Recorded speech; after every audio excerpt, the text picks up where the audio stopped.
Tadi yang nyanyi vokagrafnya bukan Yahel, tapi Ahel. Gak ada Y-nya. Jadi Hendra Kori, Agustin, Ahel. Ya, tapi nggak apa-apa itu nyanyi. Tapi bagus, tadi nyanyinya bagus. Jadi nanti tiap bulan nyanyi lagi ya. Digas. Oh, di GBK. Ya, baik. Tema bulan ini tentang rencana dan kehendak Tuhan. Saudara, rencana dan kehendak Tuhan itu sangat berharga, sangat bernilai tinggi. Kita bukan rencana dan kehendak Tuhan itu bukan dalam arti kata, oh saya jadi orang Kristen, saya tiap minggu ke gereja, bukannya itu saja. Itu sangat kecil. Tapi yang paling penting adalah apa sih yang Tuhan sedang kerjakan saat ini, dan kita tinggal mengikuti anginnya Tuhan. Ini kemana Tuhan sedang anginnya sedang ke arah kemana, dan kita tinggal ikutin. Karena kalau kita hanya pasif, kalau kita hanya sebagai orang Kristen biasa, kita akan bingung dengan situasi yang ada di dunia ini. Termasuk nih salah satunya yang lagi rame ini, kabur aja dulu deh. Wah, ini sampai bingung. Kalau saya bahasa Inggrisnya jelek, ke luar negeri, kemana nih Pak? Ke Malaysia. Gajinya cuma gitu-gitu aja. Nah, tapi yang penting gini saudara, apapun situasi yang ada saat ini, itu tidak membuat kita bingung. Apalagi dengan program Prabowo ini efisiensi sampai 750 triliun. Ini sampai orang bingung nih, ini kemana nih arahnya? Katanya BPJS mau naik lagi nih. Nah, itu membuat orang juga jadi bingung. Tapi kalau orang yang ngerti rencana dan kehendak Tuhan, nggak perlu takut. Karena Tuhan selalu bilang gini, janganlah kamu khawatir tentang apapun juga. Karena Bapamu di surga memperhatikan. Tapi bagaimana kita harus hidup dalam rencana dan kehendak Tuhan. Kita harus nangkap dulu nih, apa sih rencana dan kehendak Tuhan bagi saya. Dan hari ini kita ingin bicara bagaimana kita menghidupi sesuai dengan rencana dan kehendak Tuhan. Hal-hal yang praktis. Nanti akan saya sampaikan di bagian-bagian terakhir hal-hal yang praktis. Tapi kita mulai dulu yang pertama ini. Sebenarnya rencana dan kehendak Tuhan itu bagaikan harta yang terpendam dan mutiara yang indah. Mari kita buka firman Tuhan dalam Matius 13 ayat 44 sampai 46. Matius 13 ayat 44 sampai dengan 46 itu harta terpendam dan mutiara yang indah.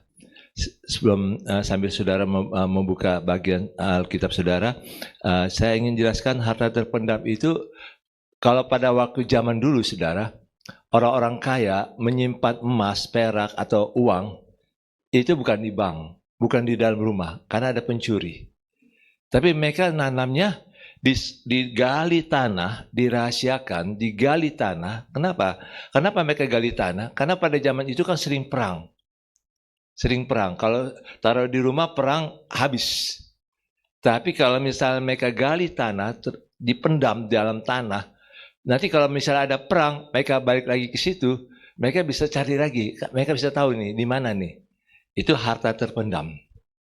Nah, dalam 444 dikatakan demikian. Hal kerajaan surga itu seumpama harta yang terpendam di ladang, yang ditemukan orang, lalu dipendamkannya lagi. Oleh sebab sukacitanya, pergilah ia menjual seluruh miliknya, lalu membeli ladang itu. Jadi harta yang terpendam. Jadi dia tahu, dia hitung, harta yang terpendam ini lebih mahal daripada seluruh miliknya. Maka dia berani menjual seluruh miliknya untuk beli tanah itu, sehingga dia dapatkan kekayaan yang harta terpendam. Nah, yang kedua, tentang mutiara yang indah. Demikian pula hal kerajaan surga itu seumpama seorang pedagang yang mencari mutiara yang indah. Setelah ditemukannya mutiara yang sangat berharga, ia pun pergi menjual seluruh miliknya, lalu membeli mutiara itu. Jadi betul-betul tahu nih betapa berharganya nih mutiara yang indah. Dan mutiara itu kita tahu itu makin besar makin mahal. Itu mahal sekali mutiaranya. Nah, kehendak dan rencana Tuhan sebenarnya Itu sesuatu yang rahasia bagi Tuhan. Tapi Tuhan siapkan bagi orang-orang yang sungguh-sungguh mencari Dia.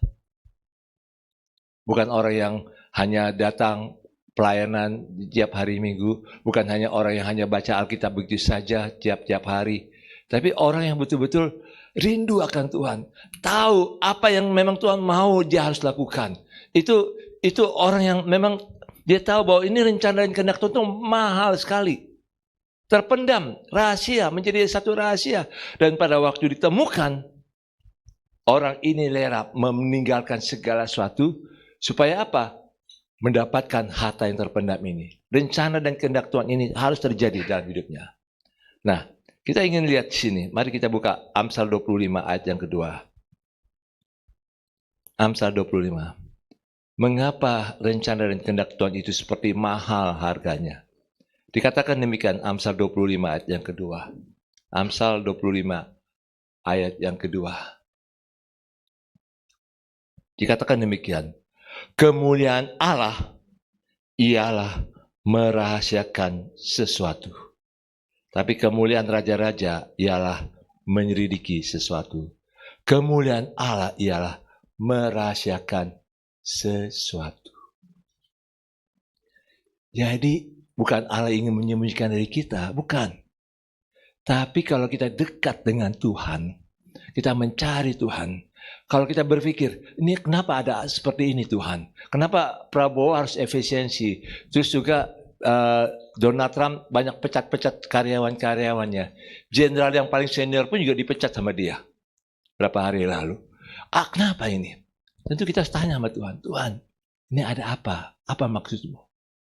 Kenapa saat ini banyak PHK? Waktu hari Rabu kemarin, waktu kami Zoom dengan Dr. Edi bilang gini, saat ini saya temukan banyak anak-anak muda yang kena kanker. Pernah nggak kita bertanya pada Tuhan, Tuhan, ini apa yang saya harus ubah? Ini dengan ada berita-berita seperti ini. Ini sesuatu yang kalau kita tanya sama Tuhan, Tuhan akan beritahu. Tapi kalau kita nggak tanya sama Tuhan, kita nggak bicara sama Tuhan, kita nggak bertanya, Tuhan ini apa maksudmu Tuhan? Kalau kejadian seperti ini, peristiwa seperti ini, apa maksudmu? Tuhan rahasiakan. Makanya kita harus berani mendekat kepada Tuhan, bertanya kepada Tuhan. Atau misalnya, kalau ada orang yang kita sayang, tapi dia buat kesel melulu. Kita harus tanya, Tuhan, sebenarnya ada apa? Itu yang dilakukan oleh Daud, saudara. Dia selalu bertanya pada Tuhan. Tuhan, saya perlu maju nggak berperang nih? Tuhan bilang, maju, berperang. Aku menyertai engkau. Seperti air akan menerobos, demikian juga engkau akan menerobos. Tapi waktu yang kedua, dengan waktu perang sama bangsa Filistin, Tuhan, apakah saya harus maju lagi nggak Tuhan? Tuhan bilang, enggak, jangan. Kamu harus kelilingi. Dan Tuhan begitu jelas memberitahukan kepada Daud. Nah, itu sebabnya kalau kita betul-betul ingin hidup dalam rencana dan kehendak Tuhan, setiap saat kita harus tanya sama Tuhan, Tuhan ini apa? Bagaimana Tuhan? Apa yang saya harus buat? Jangan kita berpikir, ya sudahlah, kan sudah biasa saya lakukan ini. Saya kan sudah biasa ini, bangun pagi ini, bangun siang ini, terus berikutnya ini lagi. Jangan. Tapi kita mulai berpikir. Karena saat-saat ini saudara, Tuhan izinkan dunia ini sedang dinamis. Gejolaknya sangat dinamis. Sehingga sewaktu-waktu bisa berubah. Sewaktu-waktu dunia ini berubah. Waktu mengalami perubahan, tidak ada lagi belas kasihan. Tapi kita sendiri yang harus tanya sama Tuhan. Tuhan, apa yang saya harus buat dengan situasi seperti ini? Apalagi kalau saudara yang lagi jualan. Jualan itu nggak mudah juga saat ini. Orang lagi ketat pegang uangnya. Lagi hemat-hemat. Kalau yang nggak perlu-perlu sekali, orang nggak akan belanja.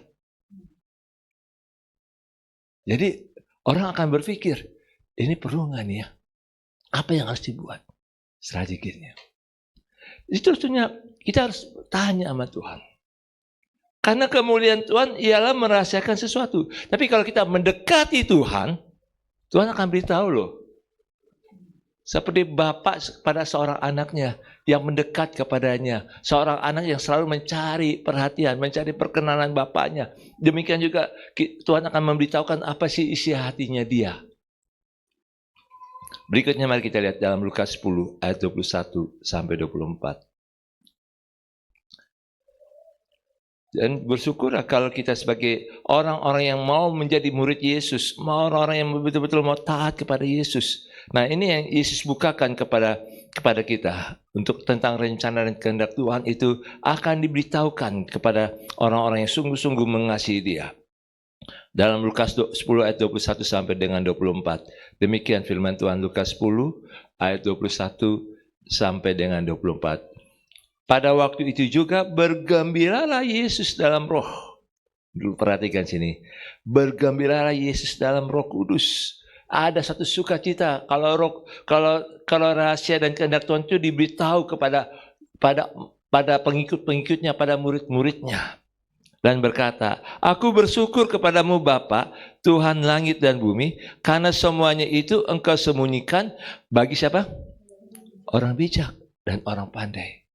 Orang yang menganggap dirinya luar biasa, hebat-hebat, orang yang ngerti soal teologi, orang yang merasa dirinya profesor atau dia tahu banyak, itu disembunyikan loh rahasia dan kehendak Tuhan. Tapi engkau nyatakan kepada siapa? Orang kecil. Orang yang menganggap dirinya nggak berarti di hadapan Tuhan. Dan dia, orang-orang seperti ini mau jadi murid Yesus, mau belajar. Yesus lanjutkan, ya Bapa, itulah yang berkenan kepadamu. Jadi sebenarnya walaupun Tuhan itu merahasiakan, kemuliaan Tuhan itu merahasiakan sesuatu, tapi sebenarnya waktu dia beritahu rahasianya, kehendaknya, rencana dan kehendaknya, itu loh yang satu sukacita di hati Tuhan.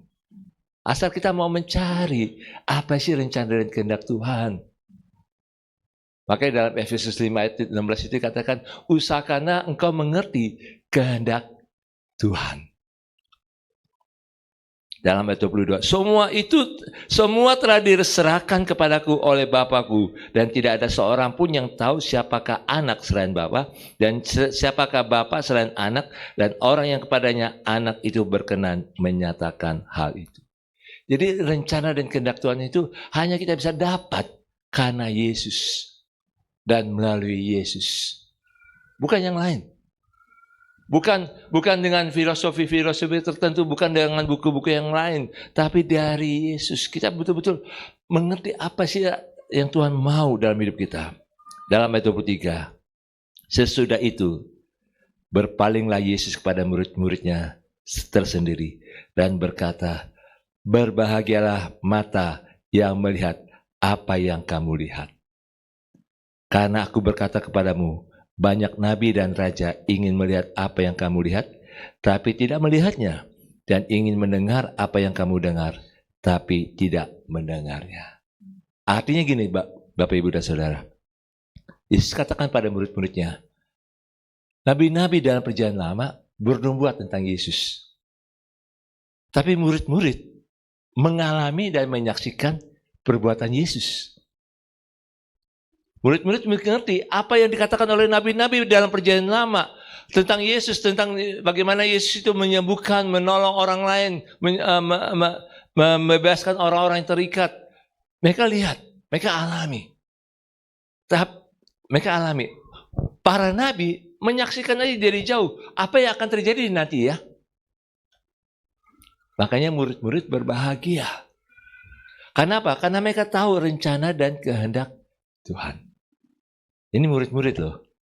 Tapi murid-murid juga sedang bertanya-tanya nih. Apa sih yang akan terjadi nih dengan menjelang kedatangan Yesus yang kedua? Apa yang terjadi ini dengan pada zaman akhir? Dan itu hanya kita yang bisa menyaksikan. Makanya dengan peristiwa-peristiwa yang ada saat ini, kita bisa menyaksikan apa sih rencana dan kehendak Tuhan, apa sih yang akan terjadi nih dengan penganiayaan, dengan penindasan, dengan orang Kristen bisa berkemenangan pada saat ditekan. Itu hanya kita yang bisa alami.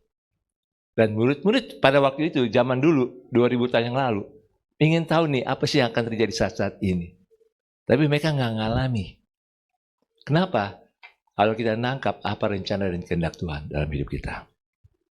Jadi sebenarnya setelah kita tahu bahwa rencana dan kehendak Tuhan itu mahal, dan kita mau tinggalkan segala sesuatu untuk hidup dalam rencana Tuhan, maka kita akan perhatikan nih, bagaimana apa yang harus kita lakukan dalam hidup kita sehari-hari. Yang pertama yang saya ingin angkat bagi kita sekalian, jangan pernah katakan saya tidak bisa. Mari kita katakan bersama Tuhan, kita pasti bisa. Bukankah tahun ini kita temanya adalah bersama Allah kita melakukan perkara-perkara yang gagah perkasa. Hal-hal yang luar biasa yang kita nggak pernah pikirkan. Tapi banyak orang Kristen seringkali bilang, saya tidak bisa. Dapat perubahan, perkembangan zaman yang ada, wah saya nggak bisa. Orang-orang seperti ini telah mengkerdilkan dirinya sendiri. Lebih baik kita katakan, kita pasti bisa. Entah kapan, entah bagaimana caranya, yang penting kita bangun dulu. Kita rontokkan dulu tembok-tembok yang membatasi kita seolah-olah saya nggak bisa. Kita rontokkan dulu dengan katakan kita pasti bisa. Mari kita buka firman Tuhan 2 Korintus 3 ayat yang kelima. 2 Korintus 3 ayat yang kelima.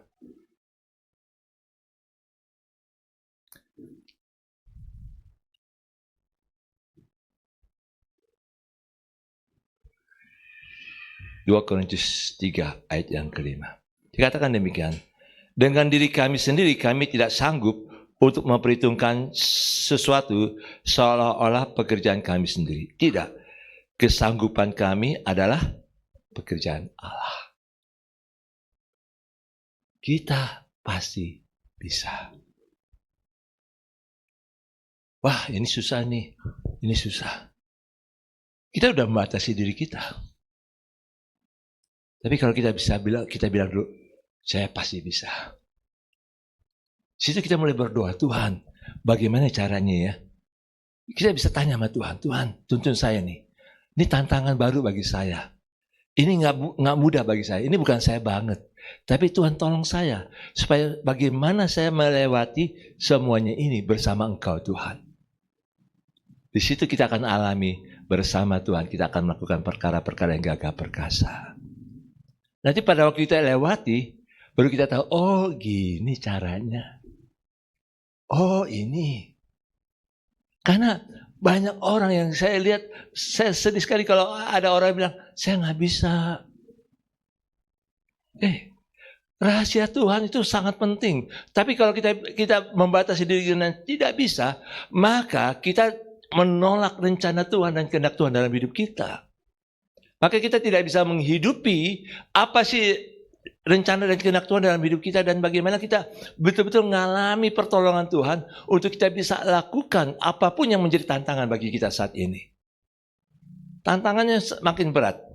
Tapi kalau kita berani bilang, kita pasti bisa. Kita akan lewati semua masalah yang ada. Ini lagi rame nih DKI, Pemda DKI.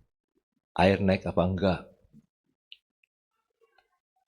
Dulu itu lagi rame, airnya naik tinggi sekali 71% air pump. Dan itu menjadi masalah.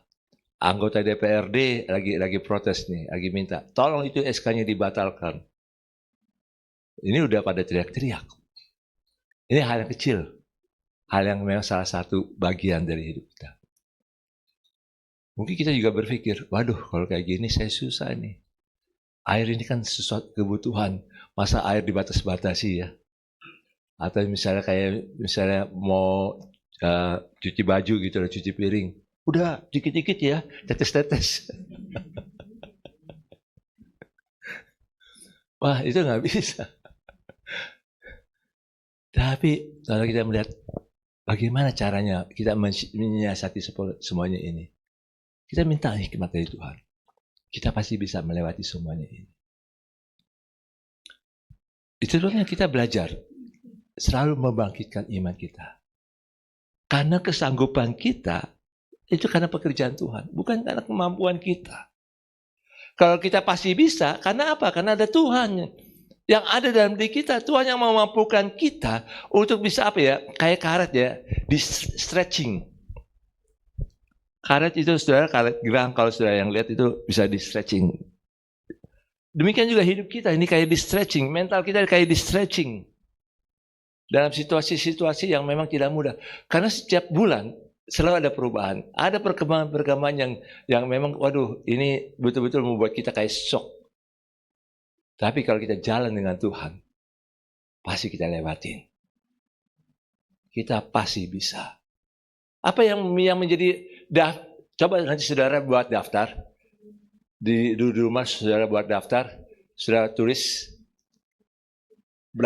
ada berapa list daftar dalam saudara itu yang saudara bilang, saya tidak bisa ini, saya tidak bisa ini, saya tidak bisa ini, saya tidak bisa ini. Coba saudara sadari, apa betul saudara tidak bisa di situ? Coba sekarang kita mulai dengan, saya pasti bisa. Diruntuhkan, yang tidak bisa itu diruntuhkan. Diruntuhkan. Karena Tuhan saat ini sedang ingin mempercayakan banyak perkara besar bagi anak-anak Tuhan. Bagi anak-anak Tuhan. Makanya misalnya soal ekonomi, keuangan, gaji naik cuma 100.000. Ya bersyukurlah kalau naik gaji 100.000. Tahun ini aja nggak naik ya. Apalagi bidang tekstil.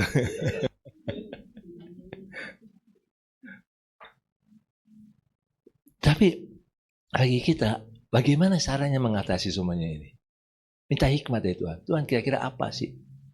Apa yang saya harus buat? Apa yang saya harus kembangkan? Apa mungkin ada bagian-bagian yang harus diefisiensi? Saya nggak tahu efisiensinya bagaimana, saudara. Udah ikat pinggang kencang, makin kencang, perutnya jadi kurus. Tapi ya memang, ya itulah. Ada satu istilah yang saya belajar dari seorang waktu kemarin ke Makassar. Dia bilang gini, saya menunda kenikmatan. Saya bingung juga ya. Tapi waktu awalnya saya bingung, saya akhirnya berpikir, iya ya. Kalau kita mau menikmati di hari tua dengan damai sejahtera, waktu muda harus banyak meninggalkan kenikmatan, menunda kenikmatan di waktu-waktu muda. Baru dapat uang 10 juta, udah langsung restoran mana ya? Itu hal-hal yang seperti itu. Menunda kenikmatan. Ini bukan hal yang mudah, saudara. Bagi orang muda itu nggak mudah. Ya kan perbaikan gizi loh. Tiap hari tempe, tahu, ayam. Ayam aja sekarang lagi mahal loh. Oh, bayam. Bayam nanti April bilang nggak bisa saya asam urat.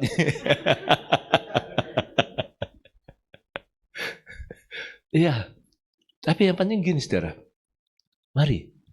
Saya bukan berarti saudara bilang saudara itu jangan menikmati ya, bukan. Tapi mari saat ini justru kita belajar. Apa sih perubahan-perubahan yang ini? Saya pasti bisa. Dengan demikian kita akan betul-betul tahu kalau ada rencana dan kehendak Tuhan, kita akan betul-betul menghidupi semuanya ini. Kenapa? Karena kita tahu ini yang Tuhan sedang mau percayakan. Tuhan mau percayakan kepada kita hal-hal yang besar, hal-hal yang kita nggak pernah pikirkan, hal-hal yang memang Tuhan akan lakukan. Nih loh, kamu sudah taat dan aku berikan kepada kamu hal yang lebih besar lagi. Yang berikutnya, apa yang kita harus hidupi dalam rencana dan kehendak Tuhan. Mari kita yang berikutnya ini mengembangkan aset. Mengembangkan aset. Nah, saya ingin tanya nih, apa aset saudara nih? Ibu Lim nih. Ibu Lim punya aset nggak? Ada. Ibu Lim punya rumah, punya 3 cucu, punya 2 anak, 2 mantu. Itu aset. Iya kan? Dan Ibu Lim bisa berkegiatan. Sehingga kalau coba nggak ada mereka, sepi. Betul kan? Itu aset. Ibu Antin. Apa aset Ibu Antin nih?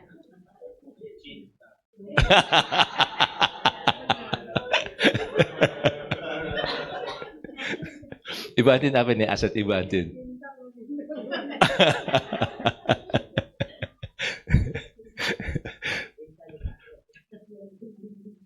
ada cinta ya. Ibu Antin juga bisa pintar masak. Bahkan katanya masakan Ibu Antin selalu dinanti-nantikan sama Iwan.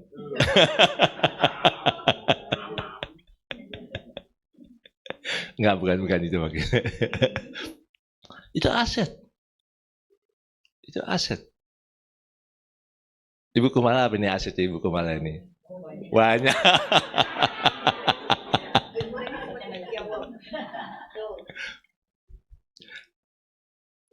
Apa Ibu Kumala? Cucu banyak. Iya, cucu juga nanti akan diharapkan bisa besar dan juga menolong. Nah, itu aset. Nah, Yeni nih. Yeni apa aset ini Yeni? Apa ya?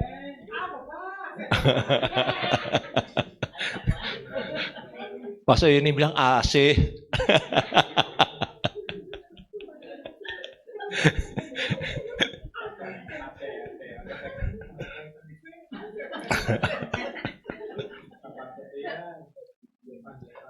apa Yen? Gevan. Oh, Gevan aja. Acongnya enggak?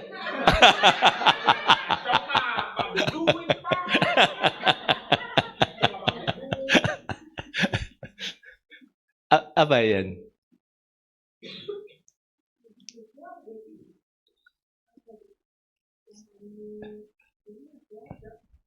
Keluarga. Harta yang berharga, keluarga.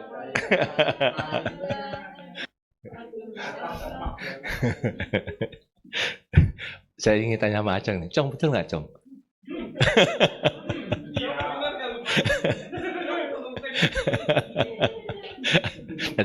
nanti pulang nggak dibukain kunci. Bagaimana? Acong sendiri bagaimana? Aset Acong. Kesehatan. Oh, keluarga nggak ya?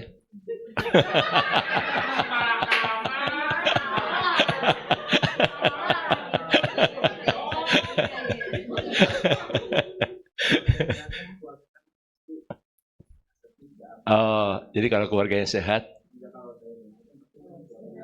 Oh, iya, cari betul. Oh iya, Acong bilang kesehatan kenapa? Ya tiap hari keluar kan hujan. Di luar itu kan kadang-kadang ini ya Cong ya. Jadi makanya kesehatan. Makanya ini tuh selalu berdoa untuk Acong kesehatannya ya. Kasih makannya enak loh ya. Ya itu aset. Keuangan yang ada pada kita tuh aset juga loh. Ya tiap orang keuangannya beda-beda ya. Ada yang mungkin ya masih bersyukur ada 50.000 di kantong.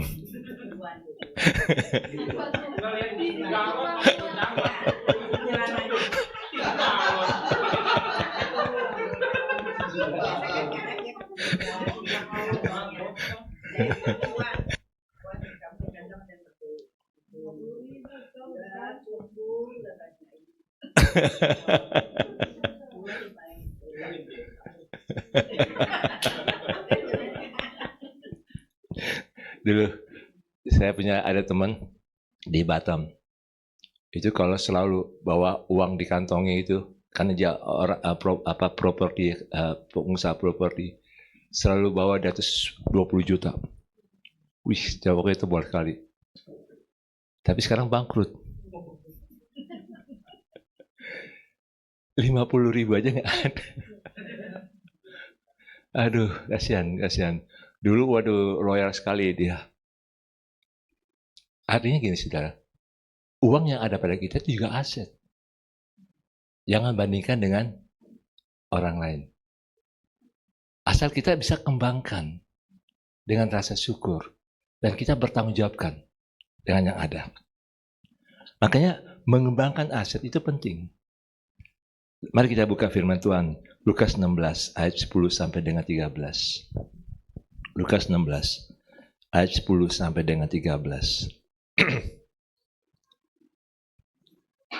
Lukas 16 ayat 10 sampai dengan 13. Dalam ayat 10 dikatakan demikian.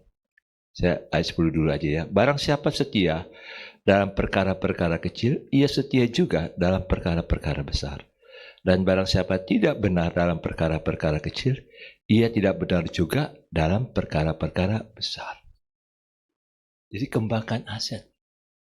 Apa nih ya kira-kira yang kita harus buat, hal-hal praktis yang kita harus pikirkan tentang mengembangkan aset. Saya ambil contoh. Kalau saudara punya rumah sendiri, beda dengan orang yang ngontrak. Ya kan? Kalau punya rumah sendiri kan nggak perlu uang kontrak. Tapi orang yang kontrak, dia harus setiap tahun berusaha mencari uang untuk kontrak. Tapi kalau saudara lihat, biasanya orang yang ngontrak akan lebih berhasil daripada orang yang punya rumah sendiri. Kenapa? Karena orang yang punya rumah sendiri nggak berpikir bagaimana memelihara rumah. Makanya tiap tahun, sekalipun kita punya rumah sendiri, kalau kita berpikir maju, berpikir bagaimana kita mengembangkan aset, kita juga harus ada nabung uang, seolah-olah kita lagi ngontrak, tapi kita nabung uang yang kita simpan itu untuk memelihara rumah kita. Kalau nggak apa? Hancur kan? Kalau nggak banyak rayap. Kalau nggak apa lagi? Banyak yang rontok-rontok. Akhirnya jadi rusak rumah kita. Perbaikan langsung besar. Tapi kalau kita nabung, kita seolah-olah kita bertanggung jawab dengan apa yang kita ada, itulah mengembangkan aset. Contoh. Ini hanya contoh. Jadi itu sebabnya saudara, kita harus bertanggung jawab dengan uang yang ada. Sehingga kita bisa kembangkan uang yang ada. Kalau kita setia dengan perkara-perkara kecil, Tuhan akan berikan tanggung jawab yang lebih besar lagi. Sehingga kita tidak boros dengan uang yang ada. Wah, kita kan nggak perlu lagi kontrak-kontrak, jadi kita bisa lebih boros-boros lah. Justru itu yang berbahaya untuk kita. Makanya itu yang saya bilang, menunda kenikmatan.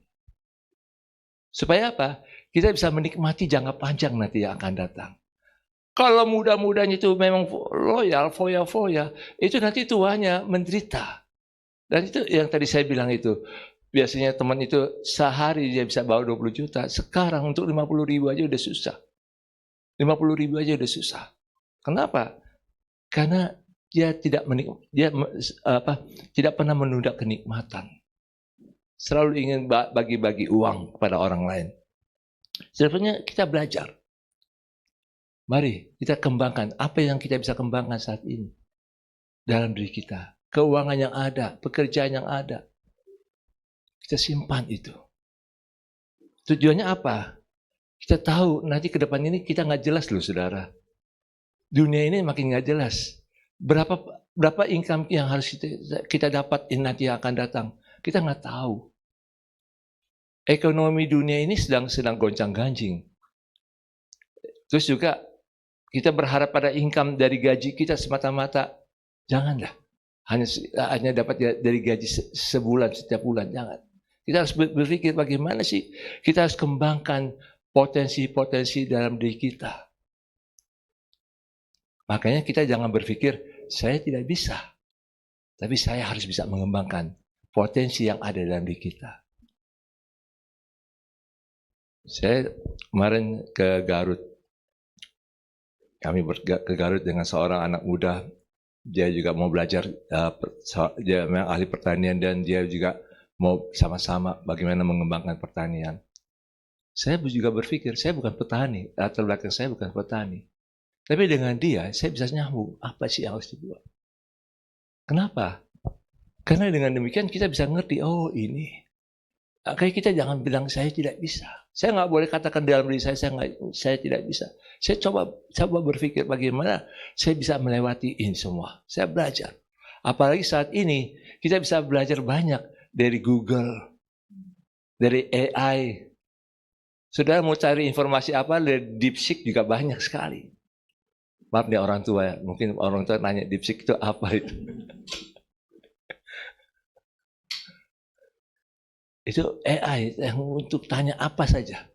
Mau cari resep masakan dari situ juga bisa. Itu juga bisa. Bagaimana ini bisa dilakukan? Mari kita bisa kembangkan lebih jauh lagi. Kembangkan aset yang ada pada kita. Kalau saudara punya keluarga, ayo sama-sama pelihara ini keluarga. Kalau saudara katakan keluarga yang merupakan asetmu, yang jadi pertanyaan gini sih. Di rumah, berapa jam saudara pegang handphone gadget? Dan kurang komunikasi dengan keluargamu. Saya berapa kali saya bilang gini, pokoknya kalau di meja makan, nggak boleh ada handphone. Karena ganggu loh. Di meja makan ada handphone. Lagi makan.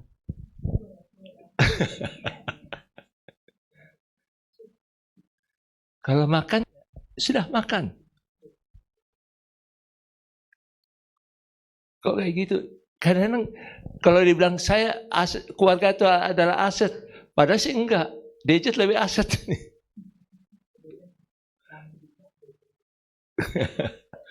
Ibu Lim curhat ya.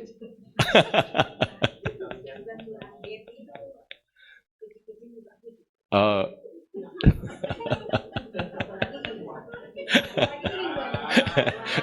udah Ibu Lim.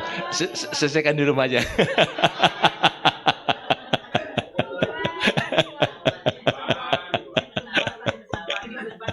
Kesempatan. Oh gitu ya. Ibu Lim mau maju ke depan.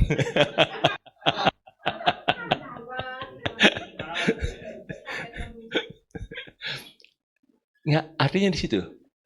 Mari kita kalau keluarga itu adalah aset, mari kita sama-sama berikan prioritas untuk keluarga sebagai aset kita. Sehingga kita betul-betul tahu bagaimana hubungan yang baik dalam keluarga. Dan itu betul-betul kita bisa menikmati sebagai aset. Kembangkan yang ada pada saat ini. Dalam ayat 11 dikatakan demikian.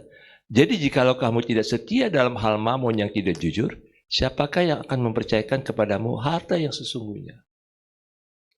Jadi mamon ini artinya bukan hanya uang, tapi misalnya kalau misalnya saudara kita sewa rumah, sewa tempat, kita juga jaga kebersihannya. Kita jaga kebersihannya. Jangan sampai nanti yang punya rumah, yang punya kontrakan itu gereng-gereng kepala. Ini orang nyimpan sampah kok di sini. Kalau kita betul-betul jaga, maka Tuhan akan pelihara.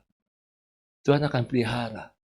Tuhan akan terus setia dalam menolong kita. Ayat 12, dan jikalau kamu tidak setia dengan harta orang lain, dalam harta orang lain, siapakah yang akan menyerahkan hartamu sendiri kepadamu? Jadi kalau kita nggak setia dengan harta orang lain, kita nggak memelihara harta orang lain, maka Tuhan nggak akan percayakan harta kita yang Tuhan sedang siapkan bagi kita. Seorang hamba tidak dapat mengabdi kepada dua Tuhan, karena jika demikian, ia akan membenci seorang dan mengasihi yang lain. Atau ia akan setia kepada yang seorang dan tidak mengindahkan yang lain. kamu tidak dapat mengabdi kepada Allah dan kepada Mamon. Jadi saudara, kembangkan aset. Apapun aset yang pada saudara, jangan bandingkan dengan orang lain. Jangan bandingkan dengan orang lain. Dua hal ini menolong kita untuk tahu betapa pentingnya rahasia Tuhan, rahasia kehendak dan rencana Tuhan dalam hidup kita. Kalau kita hidup ini terus-menerus, jangan pernah katakan, saya tidak bisa. Apapun yang orang lain katakan kepada kita, tantang kita, jangan katakan lagi, saya tidak bisa. Apalagi kalau bos saudara di kantor, tawar saudara ini, jangan pernah bilang lagi, saya tidak bisa. Saya pasti bisa. Tapi berikan waktu saya untuk memikirkan, belajar, untuk supaya bisa lakukan itu. Itu hal-hal yang luar biasa. Dan kita kembangkan aset yang ada. Saudara dan saya bukan orang miskin. Saudara dan saya adalah orang-orang yang diberkati. Selalu ada aset. Mari kembangkan aset yang ada pada kita. Kalau tadi Acong bilang, asetnya utama adalah kesehatan. Mari jaga kesehatan. Jaga kesehatan. Kehidupan kita ini penting. Makanya kalau kita kembangkan apa yang ada pada kita, kita hargai aset yang Tuhan berikan dalam diri kita, maka kita akan lakukan itu karena Tuhan. Karena kita ngerti ada rencana Tuhan dan kehendak Tuhan yang jauh berharga bagi kita. Dan kita hidupi semuanya itu. Amin.